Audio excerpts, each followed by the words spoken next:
Sexualisée, maniérée, stéréotypée, c'est l'image de la femme, pas toujours très réaliste, que tu retrouves dans certains jeux. Ok, un érotisme implicite ou pas, de la lingerie féminine comme vêtement de combat, et d'autres bêtises. Mais au fait, en plus d'être une question féministe, c'est une question de genre. Dans un jeu, tu t'énerves, tu construis, tu expérimentes, mais tu explores aussi une partie de ton identité personnelle. Simplement, au travers des personnages, de l'histoire, tu te retrouves dans le choix que tu fais.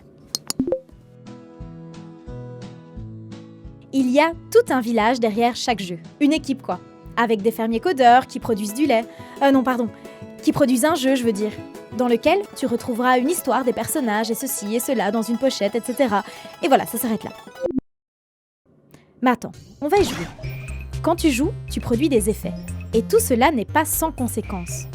Par exemple, avec les personnages, tu vas retrouver différents profils types extrêmement réalistes de femmes et d'hommes qui ont été créés par des game designers. Les game designers créent des jeux avec des stéréotypes de la société, parfois implicites. Ils vont par exemple décider des capacités physiques et des performances d'un personnage féminin et d'autant pour un personnage masculin. Le jeu, dans sa conception, va donc aussi véhiculer toutes ces idées. C'est toi, en évoluant dans le jeu, qui va expérimenter tout cela en faisant tes choix. Parce que oui, derrière cette mise en scène, des choix te sont proposés.